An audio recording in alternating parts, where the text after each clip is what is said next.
मैं कहा निकलो यहाँ से अभी। ध्रुव ने एक एक शब्द पर जोर देते हुए कहा।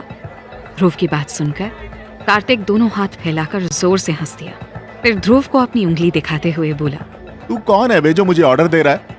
या सच में तेरा दिमाग फिर गया है या तुझे पागल कुत्ते ने काट लिया है? मैं साल का 10 लाख रुपए इस बार का देता हूँ, तो तू होता कौन है मुझे ऑर्डर देने वाला?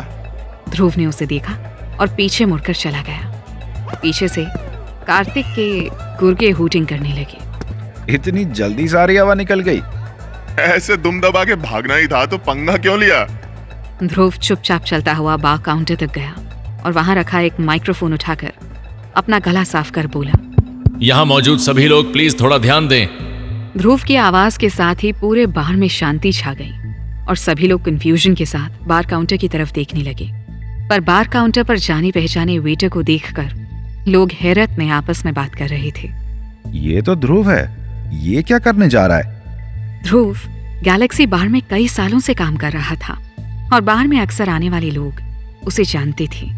ध्रुव की इमेज एक सीधे साधे लड़के की थी और लोगों का मानना था कि उसकी सेल्फ रिस्पेक्ट और डिग्निटी जैसी कोई चीज ही नहीं थी। कहने की जरूरत नहीं थी कि इतने महंगे क्लब के इस बार में हाथ में माइक्रोफोन लेकर इस तरह से बोलना ध्रुव के लेवल से बड़ा काम था।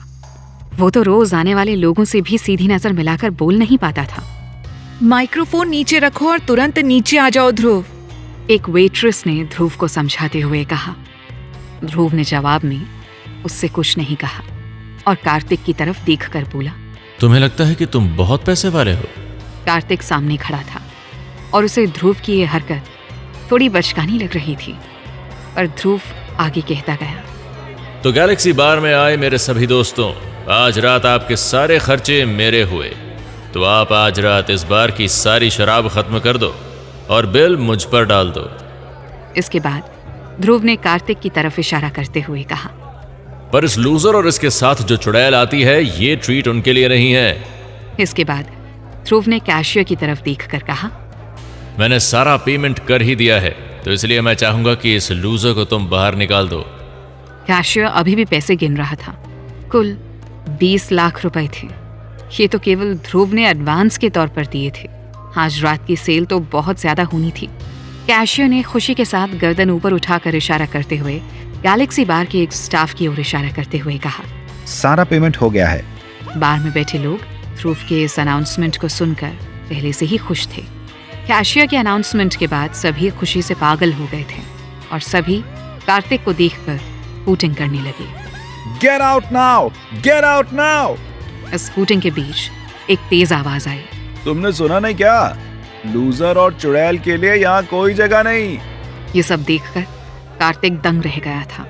उसे लग रहा था जैसे वो कोई बुरा सपना देख रहा हो। आज तक उसी ने हर किसी को इस तरह से बेइज्जत किया था, पर आज पहली बार उसे किसी ने आईना दिखाया था, और दिखाया भी किसने, जिसे वो हमेशा बुली करता रहा, ध्रुव। कार्तिक दौड़ता हुआ फ्रंट डेस्क के पास पहुंचा और वहां से पता चला कि ध्रुव ने सच में सारा बिल पे कर दिया था और फ्रंट डेस्क में कुछ लोग ध्रुव के नाम का बोर्ड लगा रहे थे। कार्तिक अपनी आंखों पर विश्वास नहीं कर पा रहा था और उसने हैरत से पूछा, ध्रुव, तुम इतना पैसा कहां से लाए? तुम्हारे पास इतने पैसे कैसे हो सकते हैं? ध्रुव ने उसकी बात का जवाब देने की बजाय उससे कहा, मैंने कहा निकलो यहाँ से। ध्रुव के इतना कहते ही पीछे से कुछ लोग कार्तिक को छेड़ने लगे।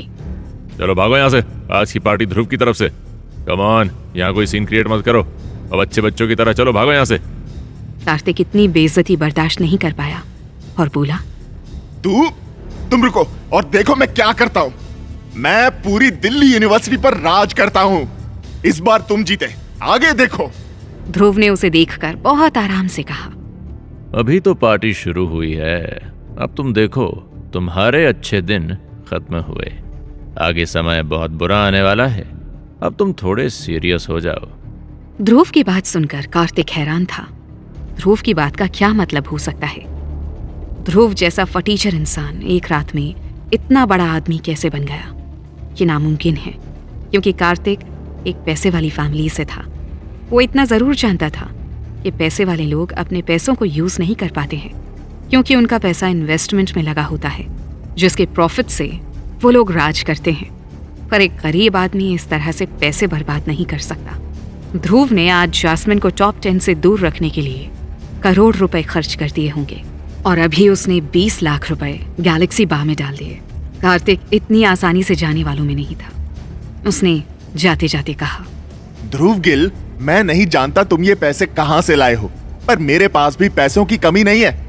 अगर गैलेक्सी बार में मुझे जगह नहीं मिलती तो मैं भी इस बार में नहीं आऊंगा। इतना कहकर कार्तिक ने एक बोतल उठाकर ध्रुव की तरफ फेंकते हुए अपने गुर्गों से कहा, चलो चलो। रुको। ऐसा लग रहा था ध्रुव कार्तिक को इतनी आसानी से जाने देने वाला नहीं था। ध्रुव के कहने पर कार्तिक ने पलटकर पूछा, अब क्या प्लान था ध्रुव का? कार्तिक जानता भी है उसका पाला किससे पड़ा है। क्या होगा जास्मिन का?